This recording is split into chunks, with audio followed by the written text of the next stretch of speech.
अनमोल खजाना। एक छोटे से गांव में मनी नामक एक जलवाहक रहता था। बहुत परिश्रमी से काम करने के बावजूद वह केवल 2 समय का भोजन कमा पाता। एक बार पानी ले जाते समय उसने थोड़ा ज्यादा पैसे कमाया। ये देखो, 1 पैसा। मेरा यह खजाना कहाँ छुपाओ? इनमें से किसी एक ईंट के पीछे सुरक्षित रहेगा। धीरे से ईंटों को वह थपथपाने लगा। ओह, लगता है ये ईंट खोखला है। दरी द्वार से बाएं तरफ पर पहला ईंट है और जमीन से 10वां। इस स्थान को याद रखना आसान रहेगा। मनी ने जीवन में पहली बार कुछ अधिक कमाया और उसके लिए ये खजाने से कम नहीं था। आहा, मेरा खजाना अब यहाँ पर सुरक्षित है। मैं अमीर बन गया। साल बीत गए और मनी ने शादी कर ली। उसकी पत्नी भी थी जलवाहक। दोनों साथ में खुश थे और दक्षिण द्वार के पास अपने लिए एक झोंपड़ी बनाई। फिर एक दिन, काश हमारे पास काफी पैसे होते, फिर हम भी शाम को मेला देखने जा सकते थे, पर है नहीं। अरे क्यों नहीं, मेरे पास पैसे है। 1 पैसा। मैंने एक सुरक्षित जगह में उसको छिपा के रखा है।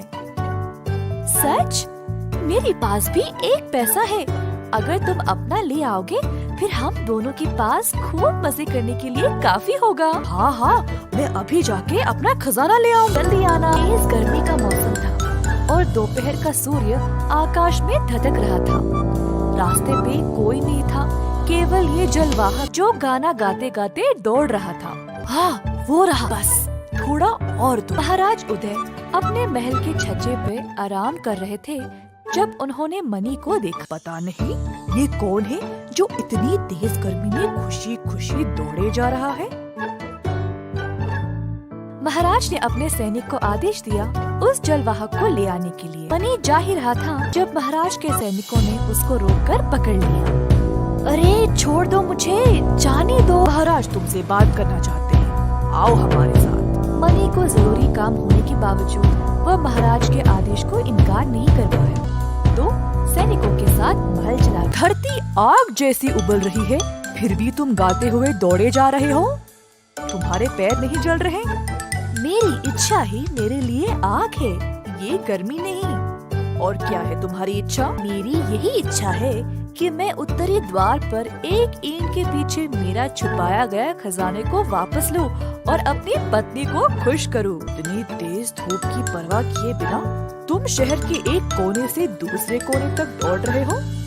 क्या तुम्हारा खजाना 1 लाख सोने के सिक्के हैं? अरे नहीं, उतना नहीं। 50,000?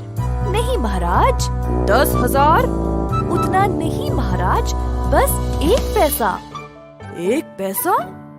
हाँ, पर उस 1 पैसे के साथ मैं अपनी पत्नी के लिए बहुत कुछ ले सकता हूँ और उसे खुश भी कर सकता हूँ। मेरे दोस्त, तुम्हें इतना दूर जाने की आवश्यकता नहीं है। मैं तुम्हें 1 पैसा दूंगा, ये लो और घर जाओ। आपका दिया हुआ अवश्य लूंगा, पर मैं वहाँ जाकर अपना भी पैसा उठा लूंगा। मेरे मित्र, खुद को मत थकाओ। ये लो 2 पैसे। मैं स्वीकार करता हूँ, पर मुझे अपना वाला सिक्का भी चाहिए। मैं तुम्हें 10 सिक्के दूंगा, बस घर लौट जाओ। मैं आपके 10 ले लूंगा, पर मुझे वो भी चाहिए। इसको अपने बचाए हुए 1 पैसे से इतना लगाव है, परंतु उसको इतना दूर उत्तरी द्वार तक जाना पड़ेगा। अंत में महाराज ने अपना प्रस्ताव और ऊंचा कर दिया। मैं तुम्हें 1000 पैसे दूंगा। शुक्रिया, मैं आपका प्रस्ताव स्वीकार करता हूँ, और वो भी जो मैंने छुपा के रखा है। मजबूर होकर महाराज अपना प्रस्ताव बढ़ाते गए, परंतु मनी ने जोर दिया कि वह किसी भी हालत में वहाँ जाकर वो सिक्का भी ले आएगा। ठीक है, अगर तुम उस 1 पैसे का पीछा छोड़ दोगे तो मैं तुम्हें अपना आधा राज्य दे दूंगा। ठीक है, मुझे मंजूर है। महाराज ने जलवाहक को ताज पहनाने के लिए एक शानदार उत्सव रखा। आधा राज्य का राजा। अब बोलो मित्र, तुम्हें इस राज्य का कौन सा हिस्सा चाहिए? मनी ने सोचने के लिए एक क्षण लिया और फिर बोला, मुझे इस राज्य का उत्तरी हिस्सा चाहिए। यकीन ही नहीं होता, तुम फिर से जीत गए। इसी प्रकार जलवाहक मणि को राज्य का आधा हिस्सा ही नहीं बल्कि उसका उत्तरी द्वार का गुप्त खजाना भी मिल गया।